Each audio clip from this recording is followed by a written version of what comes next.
BlogTalkRadio, the world's largest online radio network. Hey, and welcome to the Soap Series. This is Doug with my co-host Pam. Pam, welcome to the show. Thank you. Right when I push the Days of Our Lives theme music, we have our guest that joined us. Welcome, James Scott, to our program. Hello. Good to be Hi, here. James.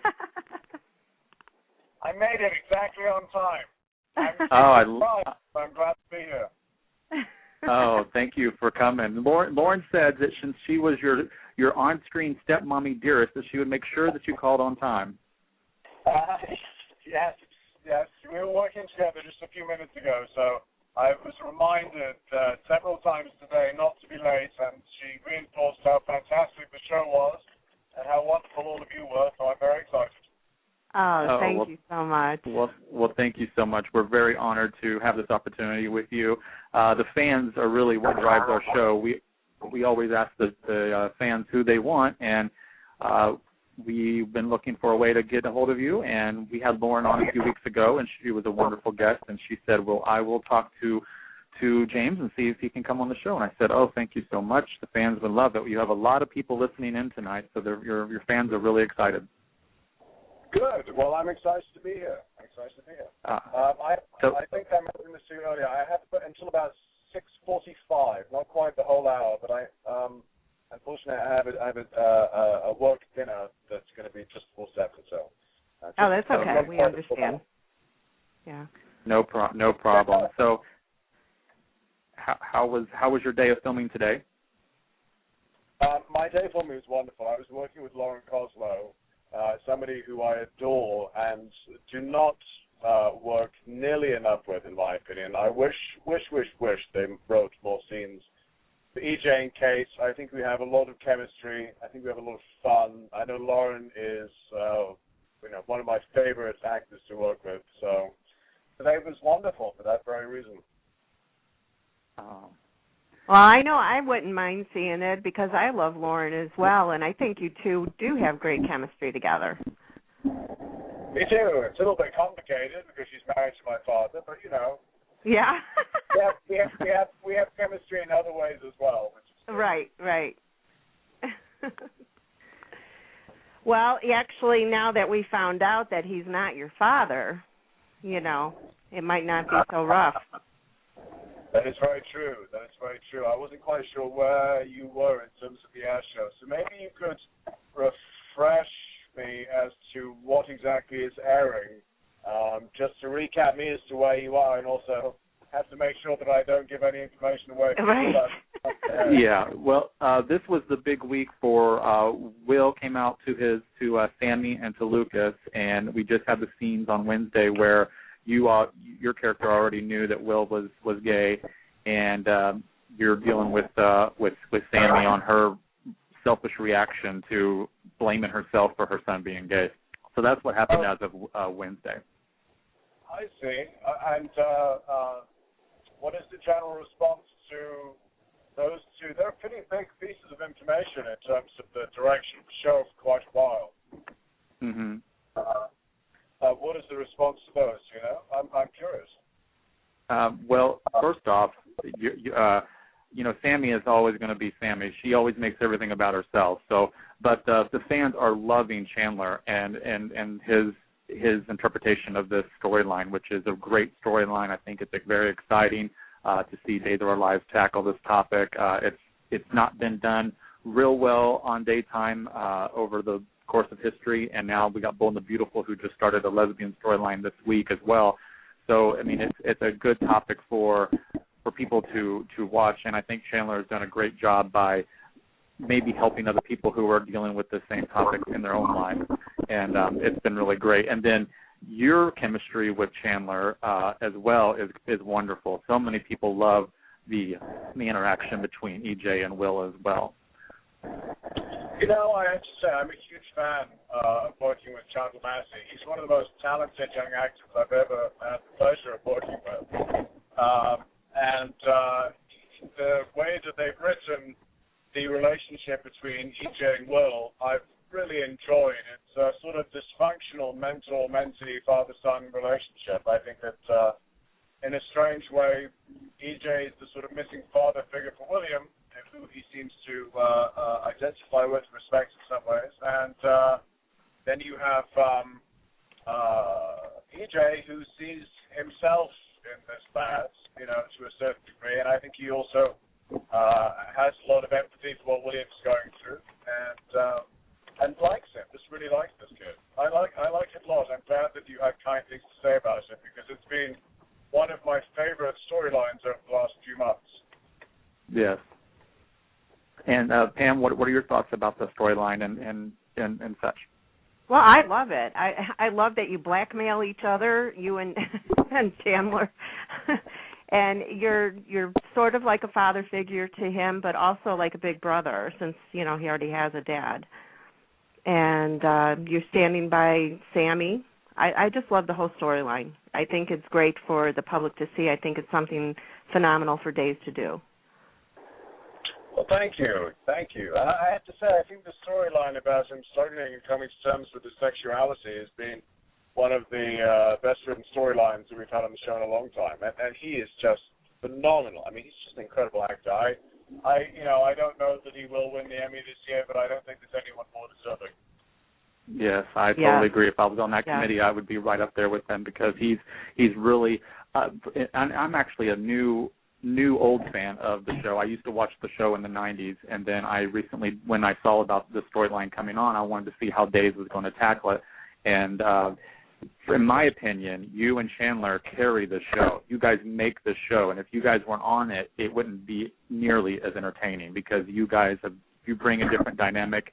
With EJ and Sammy, and EJ and Nicole, and then Chandler, with Will dealing with his sexuality. Those powerful performances are just phenomenal, and I'm so glad I'm able to watch now, and you're a part of the show. I'm glad we were sad when you left All My Children, but we were happy to see you be resurrected over in Salem as a Dimera.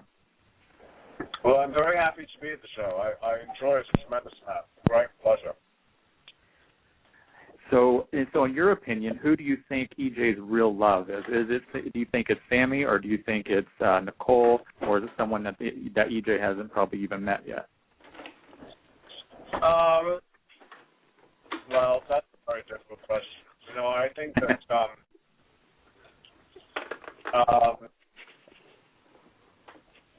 in life, they say that you relive 3 relationships in life. You relive your relationship with your mother, you relive your relationship with your father, and you relive their relationship. Mm-hmm. And I think that the way EJ relives his relationship with his father through Nicole, who loved him absolutely, and she kept pushing her away. Mm-hmm. Had a tough time dealing with it in the same way that he has a sort of relationship with his father. And then, his relationship with his mother is very absent. His relationship with Sammy is very absent. And I feel like, I think that EJ has this big question mark that hangs over Sammy's head. Is she, is she really this girl he's destined to be with? Is she really this girl that he's in love with? Is there really this sort of future written in the stars for them? And there's never really been the opportunity to find out. And when they work wonderfully. And when they fight with the same sort of passion. And I think that it's a wonderfully dysfunctional relationship that they don't know how to separate from one another, because they always feel they have to be attached, whether it be as friends or enemies. And in a way, I think sometimes they hurt one another because they're unable to really communicate how much they love one another. Mm-hmm. And with Nicole, I feel that in the moments when EJ's been with Nicole, it's somewhat contrived, because the initial situation, they got married because she was pregnant. But, I feel like he was very sincere when he was saying that he really loved her and wants to have a family with her. Although I do somewhat feel like that's wrong for kiss of death. I think if you marry somebody because they have your baby and you want to have a family, that's not a very good reason to get married, and that's been sort of proven. So I think that EJ is, I think there's a good friend of mine who was once dating 3 guys at the same time, and I said, how's it going with these guys? And she said, oh, I'm so in love. And I said, well, who are you in love with? And she said, oh, I love the one I'm with. And I sort of think that these days a little bit like that. He loves the one he's with. Yeah, that's a good way to interpret that role. Exactly. Now, what was it like playing on All My Children with Thorsten Kaye? I think he's another great actor. Thorsten Kaye is an extremely talented actor. He's extremely talented. You know, I hear he's doing very well for himself. He has a role on this new Smash television series, which I have not seen, but I gather is very good. Yes. He's a good actor. He's very, there's a lot of, I think, depth to the way that he carries himself, and his performances tend to be very subtle and nuanced, and very patient as well. He picks his moments very carefully. He's a good, smart actor. Yeah, I certainly, I learned quite a bit from working with Thorsten. Now, I have some questions. I actually have a lot of questions from Twitter fans, and one of them is from Rachel Averin, and she wants to know if you have any interest in making films. She said Hollywood needs a handsome, up-and-coming leading man your age. Well, that's very kind of her. It's a very generous compliment to give me. Thank you, first of all. Every time I answer this question, I sort of am damned if I do and I'm damned if I don't. Everybody would like me to say yes, and then as soon as I say yes, everybody says, well, you're not leaving the show, are you? You have to pick one or the other. Nobody's going to sign me for a movie if I'm under a long-term contract with soap operas by now. So, would I like to do it? Yes. My favorite thing about working is paying my mortgage, and while I'm doing that, I'm quite happy. But, we shall see what happens. I have a contract for another, year and a half, something like that. So, well, we're happy to hear that.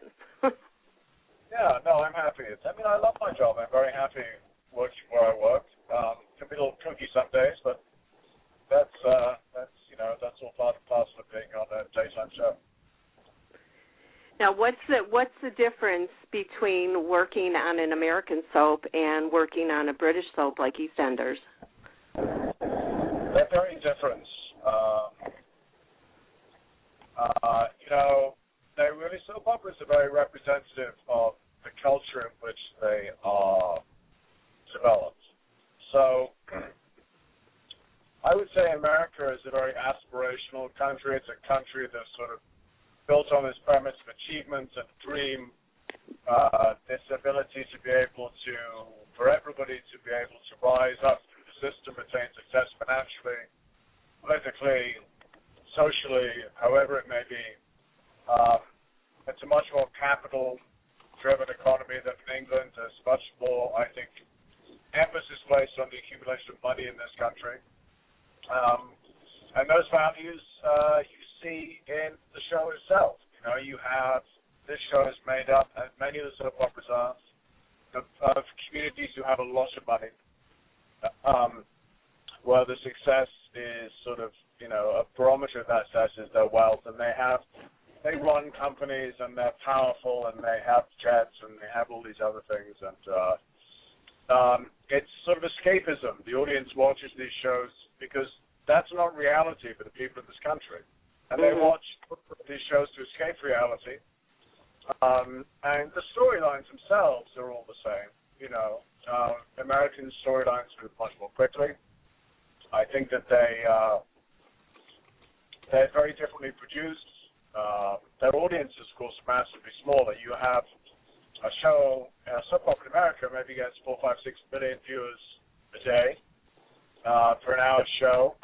A population of 300 million people in this country, so maybe you get 1.5%, 2% of the population watching the show.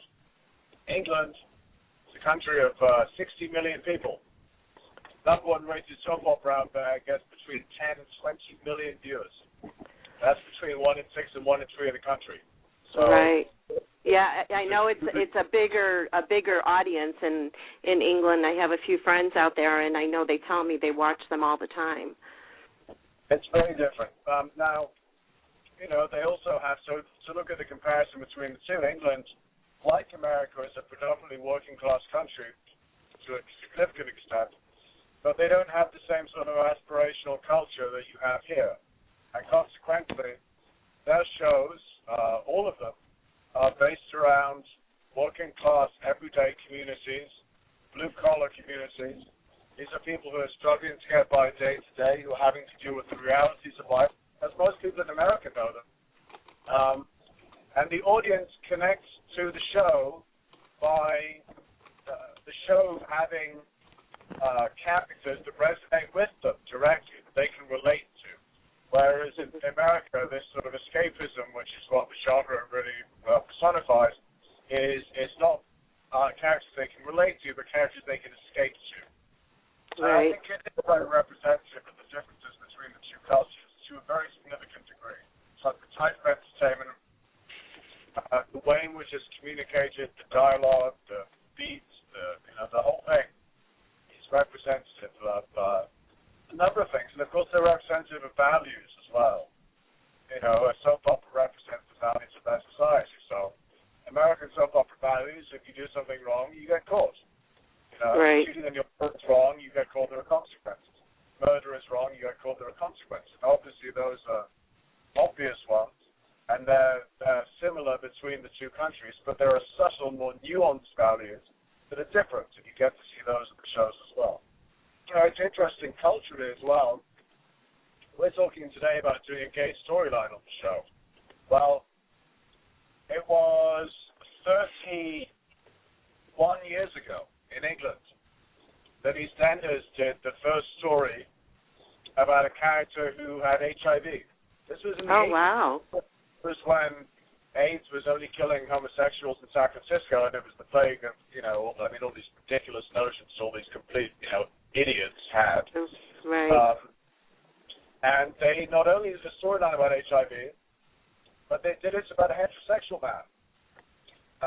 To completely upend all of the stereotypes and all the values. They had the first gay kiss. Now, they did it 30 years ago, but they had it. And the front page of the local London newspaper had the word filth on it in large letters. That was how controversial it was.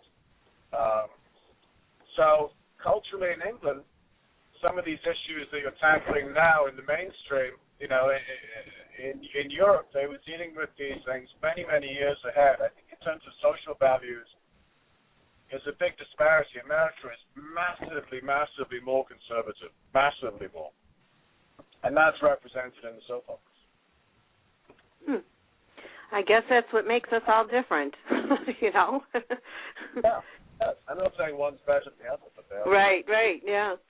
Yeah. Now, there was one other girl that said, please wish James a happy anniversary. Is today your anniversary on Days? I don't know. No idea. Well, she wishes you a happy anniversary.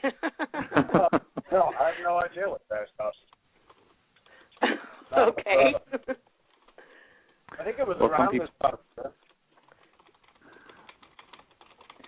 Yeah, and what you were talking about with the European culture versus United States, it's a shame that other cultures have embraced those type of storylines and stuff over much earlier than we are getting it here in the United States. And I'm always looking for good storytelling, and if somebody can do it like they're doing it now on Days and on Bold and Beautiful and on Primetime and movies, if they can do it in a good way to help represent our community in the gay community, it would help a lot, because now we have the president who's endorsing and saying and right. for it.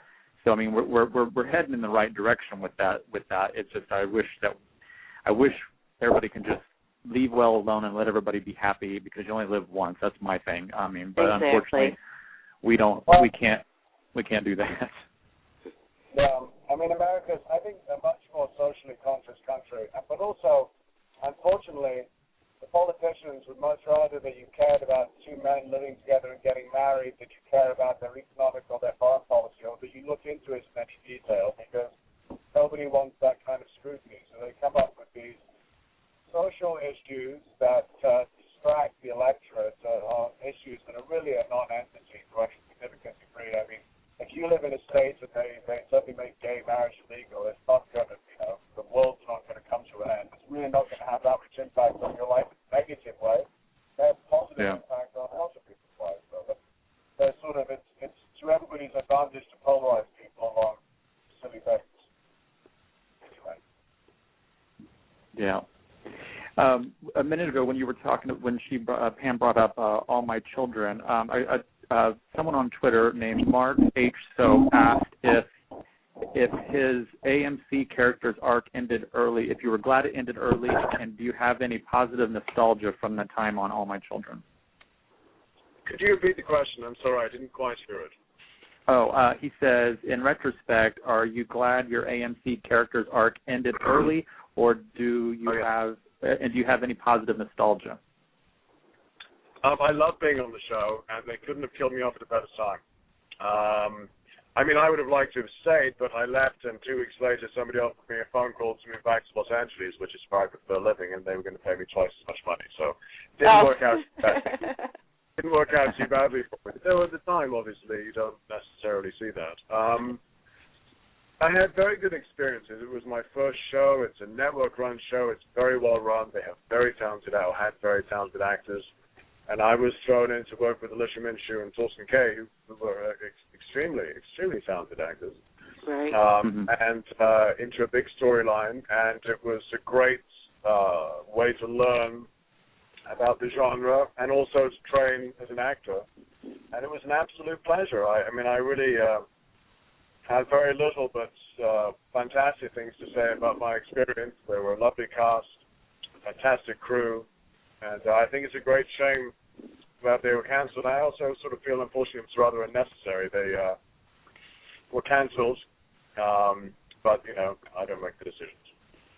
Yeah, and that's how kind of where our show, Pam and I have, that I created, had come from. We're working really hard to save the 4 remaining soaps and also make a home for soaps to go to because of SoapNet being canceled as well. We're trying to find a soap dedicated channel to be on cable, as well as trying to show that the need for soaps is there, and we're not going to let any more go without a fight. And we're working really hard. First, my show was just going to be a weekly show where people just call in and talk about their passion for their soaps.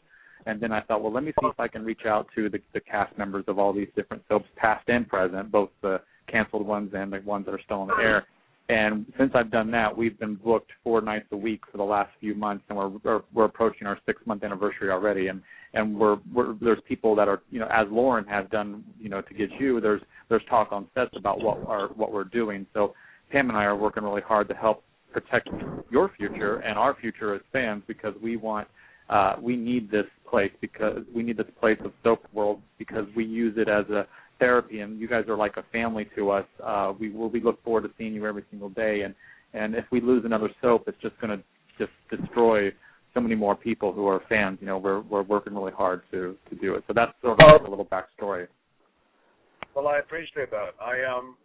There's no reason why the soaps can't have a future. If you look at shows like Mad Men, who get a smaller audience of any of the shows it costs as much to produce, the move to cable is obvious. The problem is this, and Passion's proved this, although it was hard to qualify it exactly. When you move a show, there was a time, for example, when Fox was interested in buying Days of Our Lives. Didn't really go anywhere. It was a conversation they had. But if you move to another channel, you lose, they estimate, 60 to 70% of your audience overnight. Really? Because people don't change. People don't change. If you move to a cable channel, people don't move. And there's 2 reasons for that. One is people may not have that channel. They may have to buy it. So it's economically impactful or, prohibitive. And the second reason is that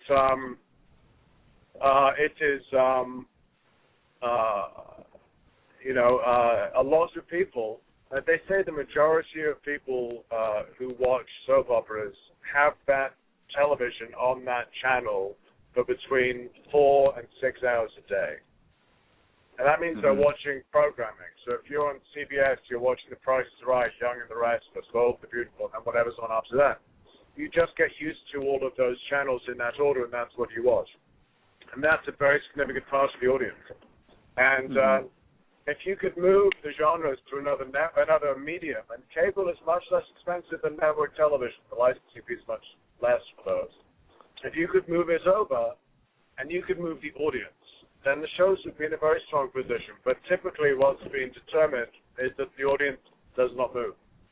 And that's the challenge, is to find a way to move the shows laterally across the medium without diminishing the audience. I'll tell you one of the things that may really help with that is on demand. When you begin to have shows that are available on demand, people are less likely to stay on the channel the whole time because they can get it whenever they want to. And download from the internet, so, what is the channel? Do you even know what it is? Does it matter? Not really.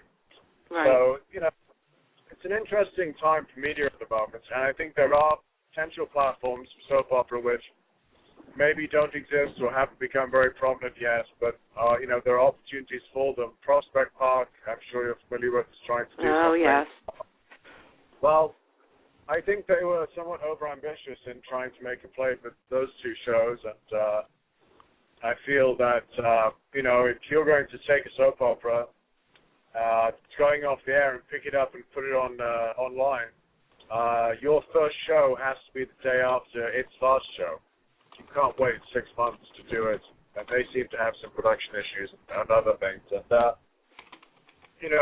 you have to be ready to react to something like that. But these new platforms could be successful, and as I say, the financial model of a soap opera vis-a-vis other cable channels is a good one. So it's just about working out what works. But also, soap operas, frankly, in my opinion, don't do themselves that many favors. They, for the most part, write to a medium and a structure that, flourished in the 70s and the 80s and the early 90s. And the audience has matured since then. They just have, And I feel like, in my personal opinion, the way the soap operas are reacting to a diminishing audience is by having less and less confidence in the audience and in good storytelling, and relying more on a show that packs a punch at the end of every episode or the end of every act. Whereas previously, you'd have a show that would eat its way into a Friday night build-up, and you'd have to wait till Monday to find out what happened. And now they feel like they have to, for example, the average person watches a soap opera 3 days a week. So the show's right for the people who watch 3 days a week. So they put in the information from all the other days that if you didn't see Tuesday but you saw Monday and now it's Wednesday, they can bring you up to speed. Well, okay, that's catering to the weakness of the show. If it were me, I'd write a show that's so good you can't miss a day. Right. And that's sort of emblematic of some of these, some of these problems. The industry seems to be one that is afraid at the moment, and when it gets afraid, it's going back to what it considers to be the sort of staples of soap, and it doesn't want to try anything really new. And I think that that's not always good advice. I mean, if you look at what Frank Valentini's done with General Hospital, he's shown that you can hold on to those traditional values, but you can make them contemporary, and you can improve the storytelling and make it, give it a more contemporary vibe. And the reality of that is that the audience does go up, that the audience are not stupid. They are engaged. You have to treat them like they're intelligent, and you have to treat them with respect. And I feel like sometimes soap operas don't always have enough respect for their audience, in my opinion. Yeah, we give kudos to Frank and Ron both for what they've done for General Hospital. One Life to Live was amazing, and I bet the highest rated it was at the time it was canceled. And more people need to think on the same level that they do, and storytelling. It just every soap would be great. Well, I think you also need young people in there, Right. You have the majority of people producing these shows who've been in their jobs for a long time.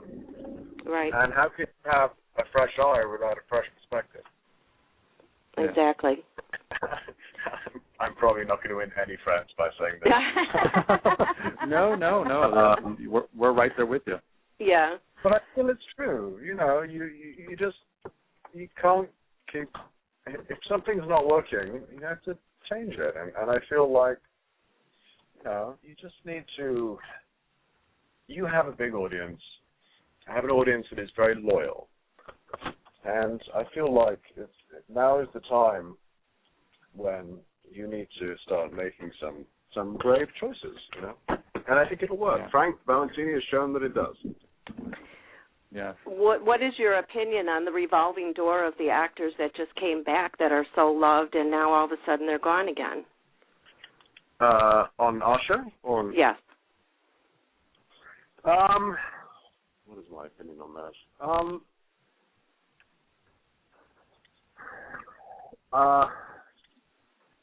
I think it's representative of a show that is in a state of distress. You know, I think it's representative of a show that is trying to throw things at a wall to see what sticks. And what they're not realizing is they need to build the wall before they start throwing things at it.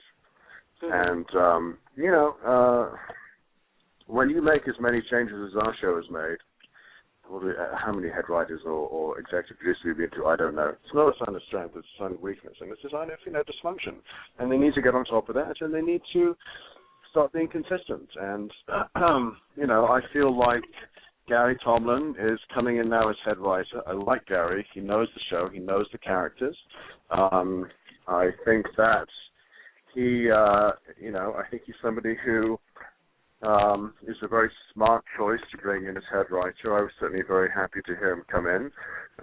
They'll do many aspects of the, you know, the show that Dan and Marlene wrote. I mean, everything you're watching now, which you're praising, they wrote. So we'll see. You know, we'll see. As far as the actors changing around, it's disappointing. You know, I think it's disappointing. That they would do that. I don't know why. I feel like Sarah Brown is a wonderful actress. I really think she's fantastic. I don't think they used her enough, unfortunately, but she could have been a tremendous asset to the show. And you know, I think Christy Clark's wonderful. I mean, Patrick Muldoon's wonderful. You know, I think that, but by the same token, we have a lot of people on the show. Right. You know. Yeah, so we know everybody can't be, you know, it. in front at the same time. It's nice just to see them back again, I guess, for the people that, like myself, watched them over the years, and then they were gone, and now they're back again, and we're like, oh, yay, and then all of a sudden, oh, no, they're gone again, you know? Well, I don't feel like, you know, you don't always have to make it so cut and dried. Not to get into technicalities, but you can have people on contract, and you can have people coming back on reoccurring roles. Right. You don't, you know, you can have people coming in now to the show with enough frequency to make them present, but that's above my pay grade to make the decisions. And Lauren is sending you a message. Love from Mommy Dearest to my darling stepson / lover / partner in crime. Oh, that's very sweet of her. Very sweet of her. She is something else. She is great, and I know you guys probably have so much fun on set together. You guys are both amazing. Oh, we do. We have an absolute blast. She is really, really fantastic. Yes, no, she is about as much fun as you can have with your clothes on, as they say. Yeah. Well, since we have to cut short at 9:45 here, in about 11 minutes, when we're going to take a couple callers. We normally have a lot longer for the callers, but we'll have you back later in the fall, and we can take more callers then if you're able to come back in the fall. So let me go ahead and get a couple on here. For those that are listening, try to make it quick since we're running out of time, and there's quite a few people on here. So let's start here first with Travis. He was the first one to call in. A second while I pull that up.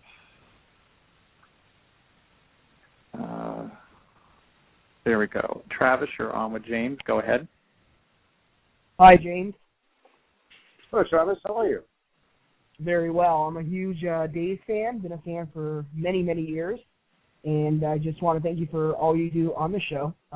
You guys are just amazing. You put on a great show. So just thank you very much for that. And I just wanted to, you're very welcome. You're very welcome. I wanted to ask you what your favorite moment has been on Days, if you had to choose one moment out of, the whole time you've been on, because you've been on for quite a while now. What would be your favorite moment? Favorite moment? Oh, my goodness. Well, that's a pretty difficult question. Favorite moments? Oh, my goodness. Oh,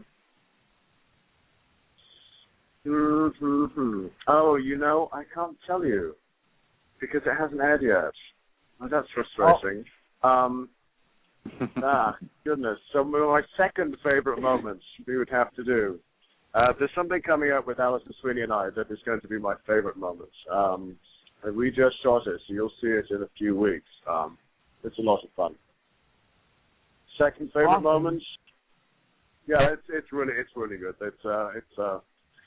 There's what can I say? There's a huge big event that happens, and it's a part of that. It's very exciting. It's one of the most exciting things we've done on the show in quite some time, and I know that everybody's going to really like it. Well, that's good enough. That's awesome. That's perfect, James. I just wanted to say I'm a huge fan. Love what they're doing with the Gay storyline, and just look forward to seeing what's to come with Days. And just thanks for taking the time to come on the show. We appreciate it. No, it's my pleasure. Thank you very much for calling in. Thank you, You're Travis. very welcome. Thanks, Travis. You're welcome. Thanks, guys. We have someone calling from Denmark. Her name is Stacy. She's been on hold this whole time for you, James. Stacy, welcome to the show from Denmark. Hi, James. Oh, thank you. Stacy, how are you? I'm fine, thank you. And my question is... Thank you. Yes. By the way, I love EJ, I love Sammy, I love Johnny. And my question is, do you still believe in EJ and Sammy as a couple? Do I think they will be a couple?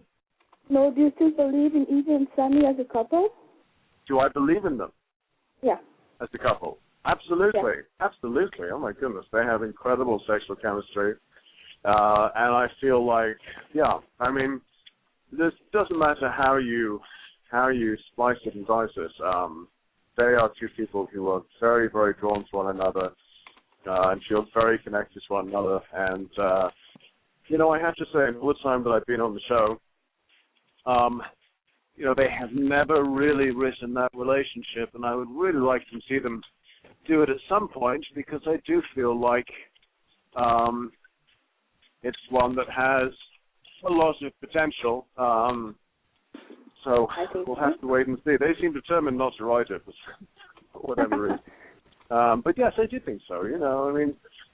EJ has really only had two significant love interests. Obviously there was Nicole's sister, briefly.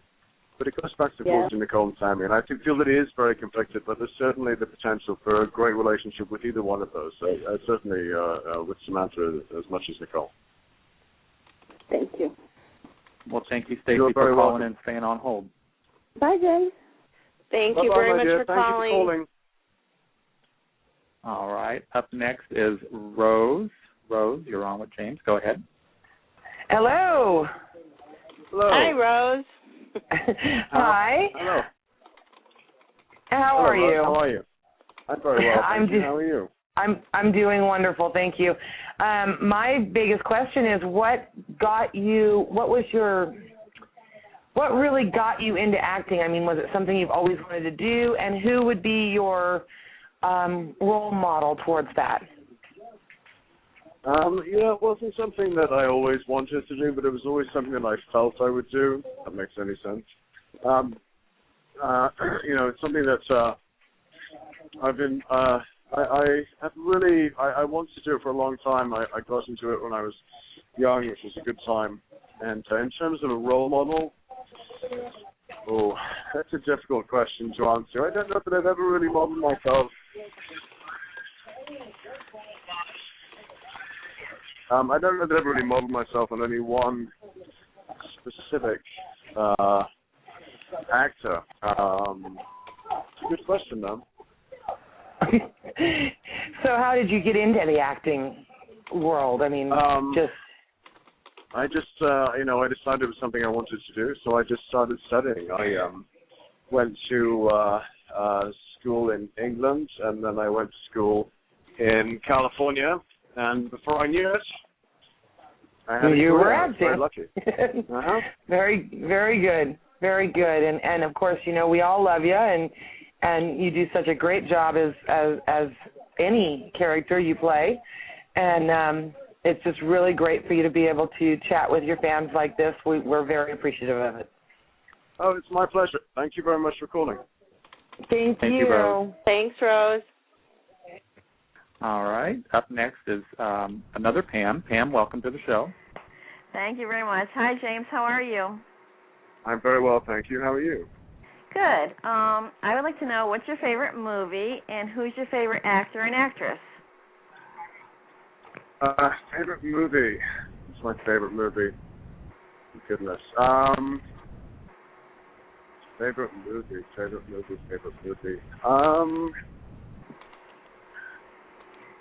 I'd love to give some really sort of highbrow, intellectual, artsy, intelligent answer, but I'm sort of going somewhere between. If I'm going to sit down and watch a movie,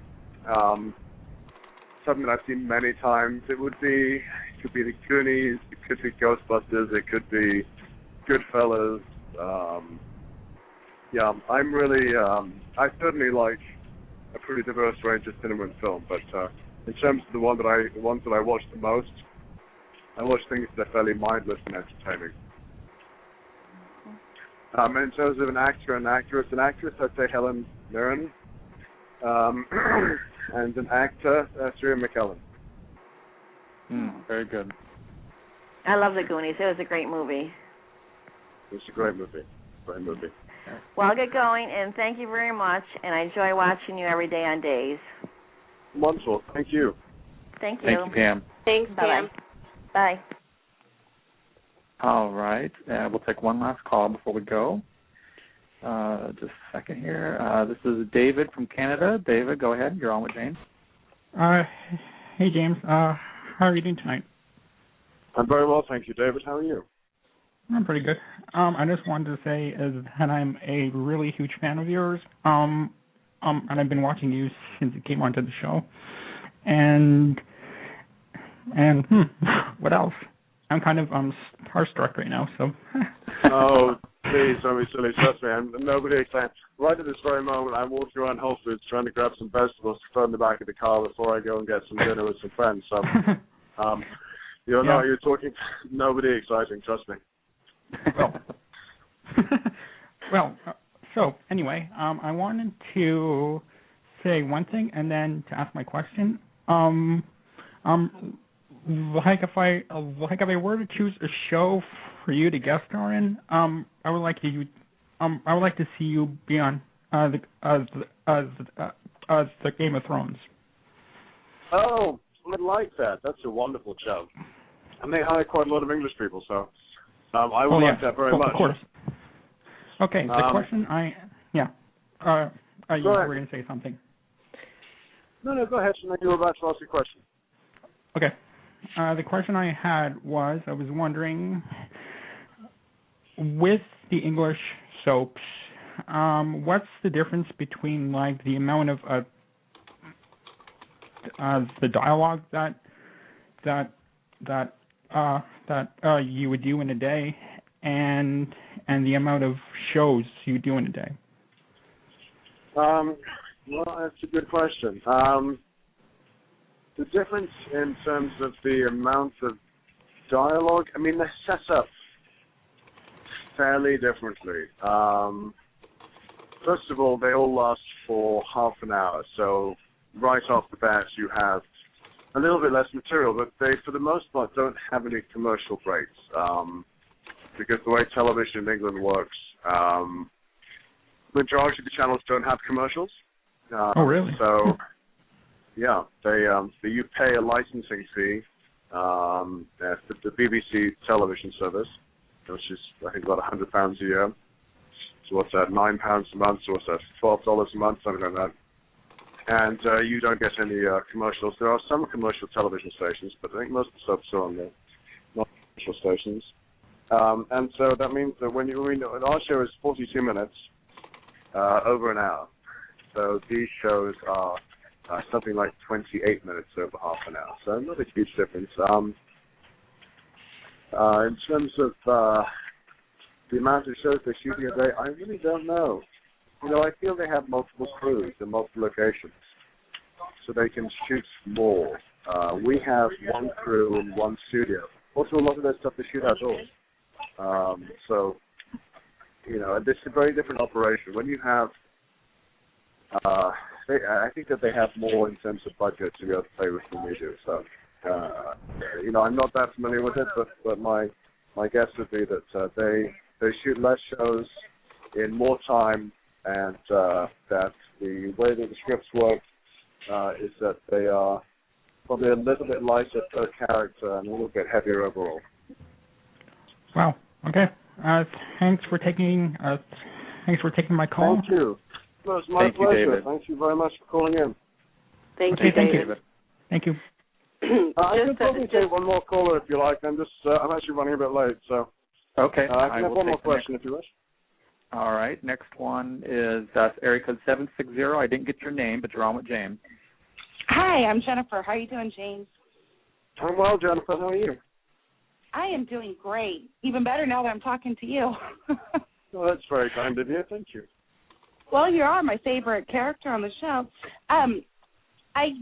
I'll try to make it as quick as possible. My question is, what are your favorite qualities about EJ? My favorite qualities? Mm-hmm. Well, I feel that EJ is a man with very few redeeming qualities. He's kind of he's sort of a selfish, petty narcissist who is kind of a prick most of the time. He's well, that's what I love about him. Well, I suppose that would sort of be true. Maybe that's some of my favorite qualities as well. He is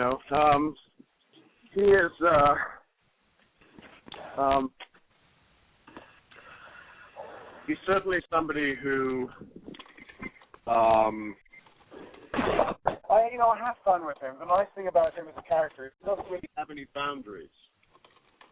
And that means that I think that it really means that he's able to make choices as an actor. I'm able to make choices as an actor without any real limitations, which is a lot of fun for me. So that would be my answer. The fact that he doesn't really have, if you play Bo Brady, he's a good guy. So right. He has to act within certain parameters. If you play EJ, you can be a good guy if you want to. You can be a bad guy if you want to. You really get to choose how you play it. Right. Well, I think my favorite quality about EJ is his love for his kids, and you can always see that coming through. And that's his redeeming quality. Usually what you'll find is that is how he is redeemed in the show. Right. He'll do something terrible, and in some way his appreciation for his family will cause him to repent, if you like. Right. Oh, like I said, that's my favorite quality, and I love the bad EJ, so. Well, thank you. I enjoyed playing him when he's bad, too. Yeah, I bet you do. He has a glint in his eye, and he's just playing around with people. It's fun. Yeah, it looks like it's a lot of fun. So. Well, thanks so much for talking to me. Thank you. Thanks for calling in. Okay, thank you. Bye. Bye-bye. Well, James, one thing that everybody is asking us is, will you ever join Twitter to talk to your fans? That's a very good way of putting that question. I have to say, I'm not a big one for social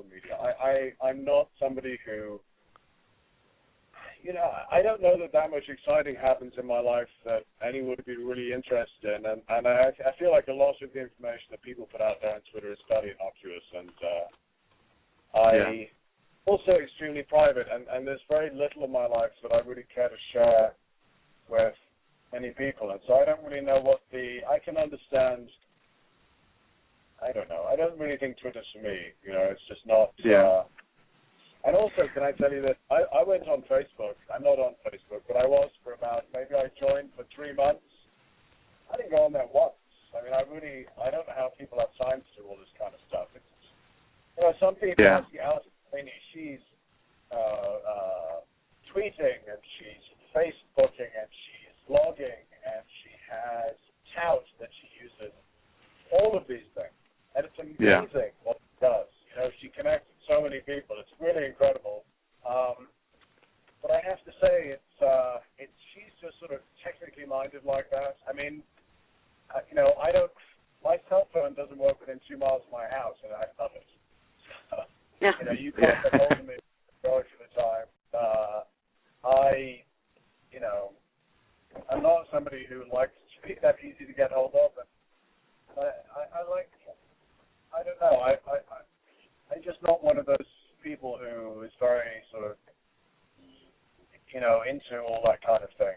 The fans are very kind. They keep asking, and they're so very patient. But my answer, I'm afraid, is that I don't think it's going to happen anytime soon. And my concern would be, honestly, if I did do it, I really think I'd do a terrible job. It's just not one of those things innately. I do. I think I'd be awful. I don't feel like I'm terrible at replying to people. Awful. If you send me an email, you'd be lucky if you get a reply within a week. And, my voicemail message on my phone, I just got a new phone, so I haven't updated this one yet, but it usually says, "Hi, this is James. You've reached my phone. Please know that I don't check my messages every day and not at all the weekend." And I had to put that on there because I don't check my messages every day, and I never check them on weekends. And so, I would just be the worst possible Twittery tweety person ever. There's a tremendous exercise in frustration for anybody who signed up to follow me. I think they'd find me to be very boring.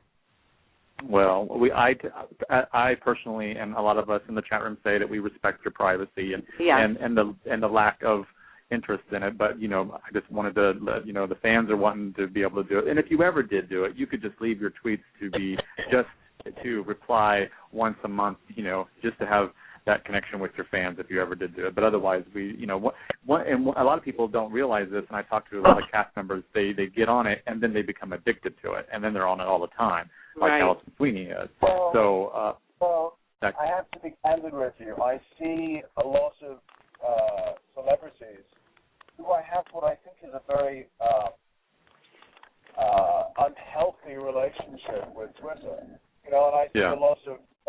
It's a sort of. The whole thing is kind of a lie, really. People. It's sort of a false relationship where you talk to people, but you don't know who they are. But they have an investment in you, but their investment has bias as well. They either really like you or they really hate you. Or they always tend to have some sort of opinion. And I see a lot of actors who try and get affirmation through Twitter.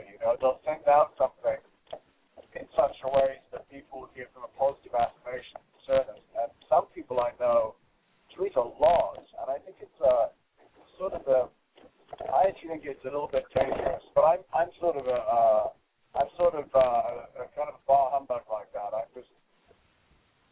just sort of skeptical of all that kind of stuff. So I know that there are a lot of many great qualities about it. I know that in terms of connecting with the audience, it's very valuable.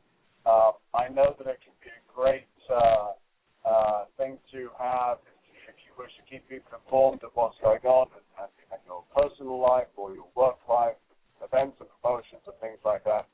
I also know that, if you get lost in the middle of the jungle and you can tweet people, you could get a whole army coming to find you. So you're right. And you do like to go in the jungle, so I know that. So you may want to keep that in mind. I just got back from the jungle recently, actually, in Burma. Oh, you were in Burma? I was in Burma. I got lost in the jungle 3 times. First time I got lost, I came across an army camp, and the military were very nice. They were a little suspicious. They thought I was a spy at first. They sent me back through the jungle, and I got to make my way through, watching out for the Burmese python and the spiders that were the size of my hand. Oh my gosh. Well, it was interesting. It was very fun, and I backpacked around Burma for 3 weeks. Just took my rucksack and a compass and hiked through all the mountains and had a lovely time. I slept in very old monasteries, sort of hidden away on the floor with all the monks, and I slept with farmers in huts in rice paddies, and really had an amazing trip. I was very lucky to be able to do that. So yes, I love getting lost in the jungle. I like jungles very much. Well, we're going to wrap this up because I know you got to get going to your event. So I want to first off thank you so much for coming. This has been an honor for Pam and I and all of your fans to be able to have this opportunity. I know you don't do these very often, so I really do appreciate it. And we would love to have you back in the fall after we have some more storyline built up to talk about as well. So thank you so much, and Pam, I'll let you. Well, I'll just say before I disappear that I've really enjoyed being on, and I am very happy that I came, and it would be my pleasure to come back in the fall, and I look forward very much to doing so. Thank you. And when you come back, I'd like to, since we didn't get a chance to talk about it, I want to talk about you being the co-founder of You Are the Solution. Okay. We can have a chat about that. I can mention something to you, actually, for all those people who are frustrated with me not tweeting. At some point in the next few months, I will be launching a blog. So good. I will be communicating a tiny bit with the outside world. So that'll be coming up. We're just starting the planning now, so it'll be a few months away. But I'll let you know when it happens. Wonderful. Oh, that's perfect. We could put the link on our website once we know what it is, and everybody can read it then. All right. Well, have a great time tonight with your event and your friends, and thank you for spending the hour with us. And give Lauren a big hug from us for having her to help us get you on here. And she's also going to work to get Chandler with us as well. So if you could put a whisper in Chandler's ear to remind him as well, his fans are dying to talk to him as well. I'll make sure Chandler comes on board. And I just want to say as well, I really appreciate on behalf of everybody who works in the industry, not just the actors, but also the hundreds or thousands even of people who support the show and production and the crew. Thank you for all that you're doing and trying to support the industry and the shows. I certainly know I speak for a lot of people when I say I'm tremendously grateful for all of your hard work. Well, we definitely appreciate that, and we're all working hard for you. Wonderful. Thank you for your time. Okay. Thank you. God Good night, bless. James. Bye-bye. Thank you. Wow. I just need a moment of silence before everybody leaves. I just don't want to even. Okay. I know.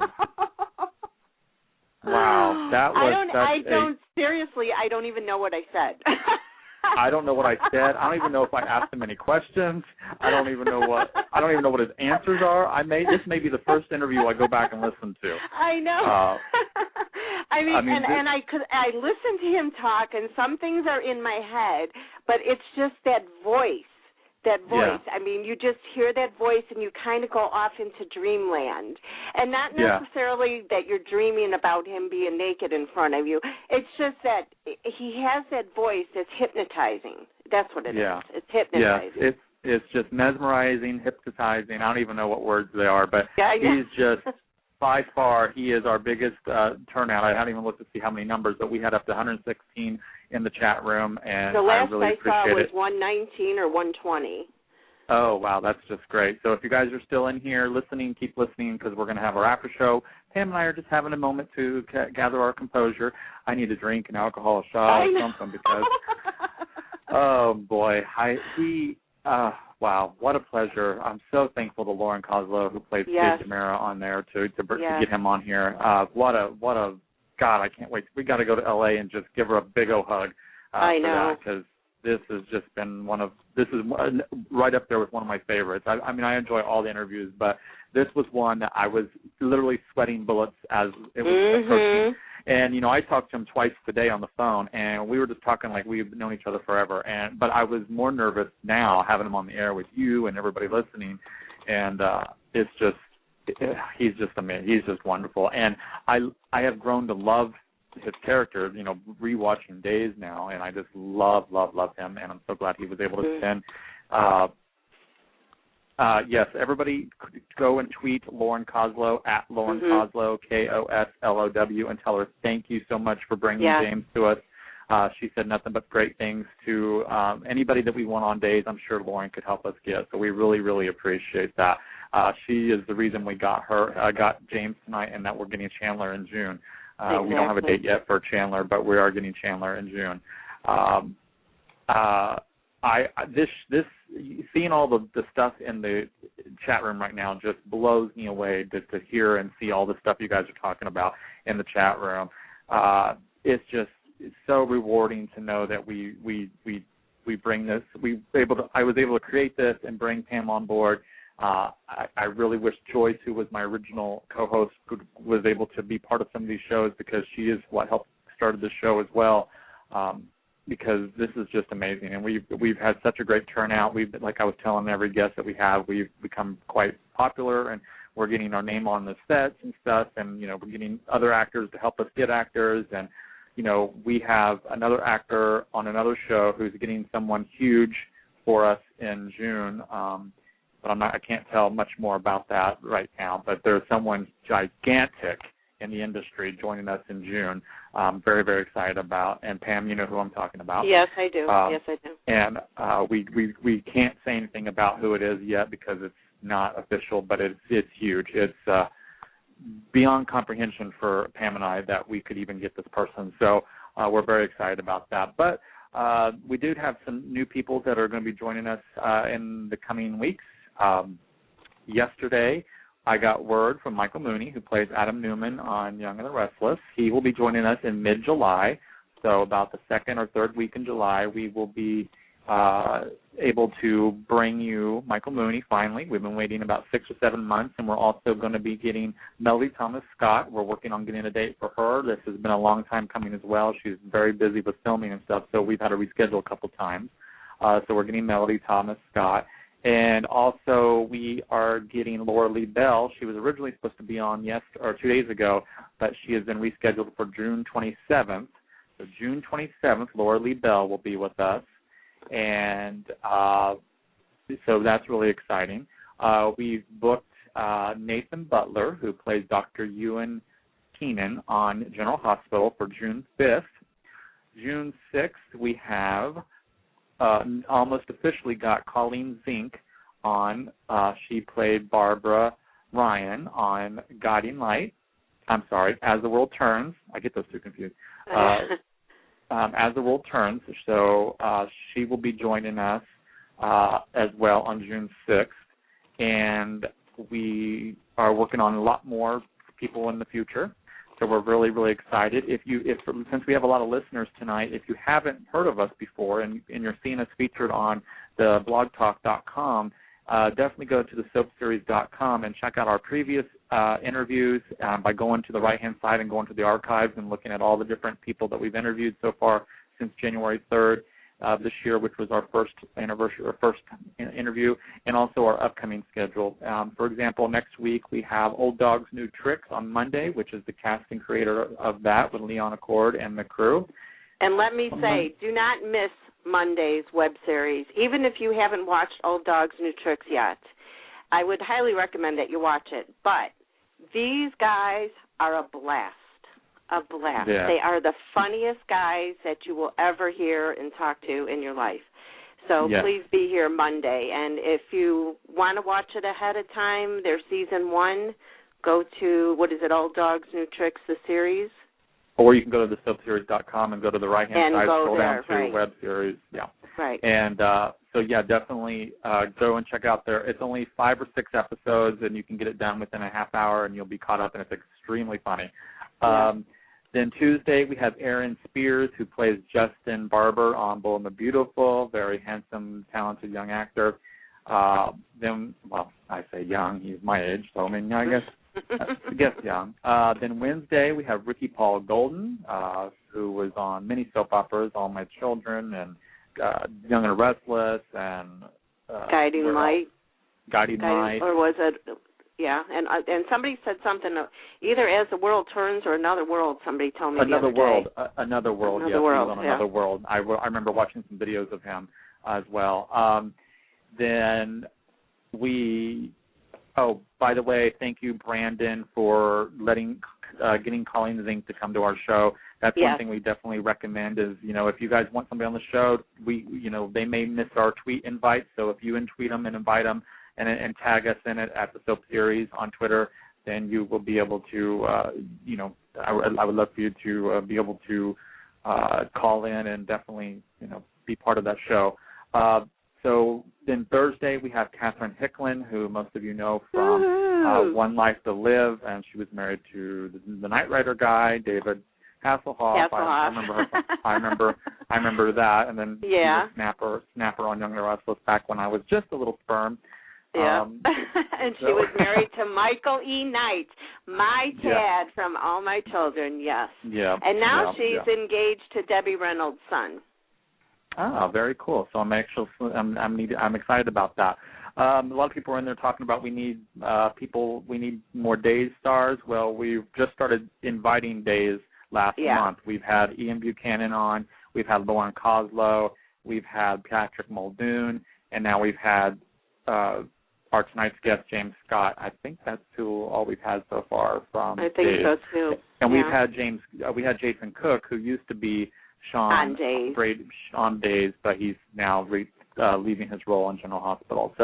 But like I said, if you want somebody, go Facebook them or tweet them and tag us in it, so that way they can reply and we can try to get that hooked up for you. Because we do our best. We work all day for you guys. So we are working on getting more. Also, you know what? Not to interrupt you. Thank you, Eleanor, for putting out the link for All Dogs New Tricks. Oh yes, thank you. That's what our show is, August. He's saying we need more soap stars, period. Well, I mean, that's what our show is soap stars, past and present, plus web series. So we're branching out to every direction possible. Then the following week, you know what, too, before I lose my train of thought, I'm sorry to interrupt you again. There's a lot of events coming up, and you're going to be meeting the stars there. Let them know about our show. Yeah. Tell them you want them to come on. Write it down on a piece of paper for our website. Give them our Twitter names, something, to get them in contact with us. I'm going to Loving Landview, and I fully intend, I'm talking to Michael Easton and whoever else I can even think now, Trevor St. John, and, whoever's going to be there. I can't think right now. I still have James on my brain. Yeah, right now it's all about James right now. And then and in case you're still listening our numbers are dwindling because everybody's left. Yeah. But also the last week of May, we have on Monday, the last week of May, I don't have the dates, like 25th, I think it is, 26th, is Ragged Isle, which is on the SFN network, sfntv.com. The casting creators are going to be on with us on that Monday. Tuesday, we have Andrea Bogart, who played Abby on General Hospital. Wednesday, we have Christoph St. John from Young and the Restless, who plays Neil Winters. And then we have soap event coordinator Jason Spitzer on May 31st. He'll be with us to dish his experience with working with soap stars, soap events, and some upcoming events that he's planning. So, and he likes to talk. He doesn't hold back. So be prepared for a very juicy show. Yes, I like juicy ones very well. I'm really excited about that. So we have a variety. Each month we try to get as many from all the soaps. So Mondays are usually our web series days. Tonight's a special day because we never do them on Fridays because I usually do my other show, The Digital Futon, but that's been postponed until next Friday. But we did this because we were able to get James on a Friday, which is our first ever Friday. I'm so glad our first Friday show was with James Scott. So I'm really excited about that. I don't think you or I will be able to sleep tonight. I know. I'm going to go back and listen to this like as soon as I'm done. I want to play it in the background, and I want to listen. I just want to just sit there in silence and listen to him. So yeah, definitely. I hope everybody. We had a great turnout tonight. We had almost 120 people in the chat room tonight. I haven't even looked to see how many tuned in. I cannot wait to see. So hopefully we got some new people to follow us on Blog Talk. If you're on Blog Talk right now, click the follow button, and it'll give you the opportunity to follow us, and you'll never miss a show. You'll get an email reminder, before our show starts, so you'll know. I try to invite people through Facebook and Twitter. The more people come, the more word of mouth it gets. And, just like James said tonight, he heard fantastic things from Lauren about our show. So she must have had a good experience with us for her to be able to get James to join us. So it's all about word of mouth. So if you love soaps, we're doing this for you. We're doing this. I mean, we enjoy it. That's what we do. But we're doing it for you. And we could hog up the whole hour with us talking to them. But no, we have usually a half-hour interview and a half hour for the fans. So for those who didn't get a chance to get through tonight, we only have 15 minutes to take calls. So definitely come back this fall when we have James come back, and maybe September, October, we'll have him back and have him for a full hour, and we can take a lot more calls, because there was a lot of people on hold that I just couldn't get to. So I do apologize, and thank you for the ones that did get through. I appreciate your time for holding, especially Stacy from Denmark calling and holding for 45 minutes. God bless you. Your email, your phone bill's probably going to be outrageous, but it's all for James Scott. So to have that 2 or 3 minutes with James is just definitely worth it. And but yeah, if you people are talking about it in this thing in the chat room. If you haven't listened to any of our previous shows, if you're new to us, definitely go to thesoapseries.com. On the right-hand side, there's over 30 shows we've done since January, and we're booked for the rest of the month, and we're starting to book up June, and we already have dates for July. July with Michael Mooney, and June 27th for Laura Lee Bell from Christine on Young Restless. So yeah, I'm really excited about that. Well, I think we can wrap up. That's about all the excitement. Anything on your mind while we're Need you here? ask? James. Yes, James. God bless him. And look, and he was shopping at Whole Foods on the phone with us, picking up vegetables. I loved his story about the jungle, but I mean, I give him a lot of credit. Anyone that knows me or doesn't know me, I am terrified of spiders. And when he talked about spiders being big as your hand out there, I just about died. I was like, no. I would poop my pants. Sorry. Yeah. Yeah, I did. I almost said cricket. Yeah, I did. Yeah. I'm so used to. I mean, for me, she's always cricket. She's cricket ever since she was brought on as Skip's niece. I think she was Skip's niece. Skip and Carol, I don't know if you remember her or not, or them or not. Skip was a photographer, and Carol was handicapped. She had polio, I think it was, and she walked with a limp and with a cane. You remember her at all? I'm trying to remember. I'd have to go back and look. Yeah, it's been a long time, but yeah, that's how she first came on, as a model and stuff. And I'll never forget when she dressed up with Nina to go try to get the baby back that Rose DeVille kidnapped. And Carol Robbins, thank you, Carol Robbins, and Skip was the photographer that worked at Jabot. And anyway. So thank you everybody who tuned in and is still listening to our rambling. You can always go and also subscribe to us on iTunes. Go in there and type in Soap Series, 2 different words, Soap Series, and you can hit subscribe, and you can listen to any of our stuff on your iPod, iPad, iPhone, iMac, iBook, whatever you've got that's got an I before it. You can download it. And thank you so much for listening. That's pretty much it. We will be back on Monday night with the cast and crew of Old Dogs and New Tricks. And we will talk to you then. Have a great weekend. Thank you so much for spending the time with us, and thank you, Pam, for being with us tonight. And we will talk to you all. I'm not going anywhere. All right. Well, until next time. Yep. And thank you, everybody. God bless. Have a great weekend. Blog Talk Radio, where millions of hosts and listeners gather.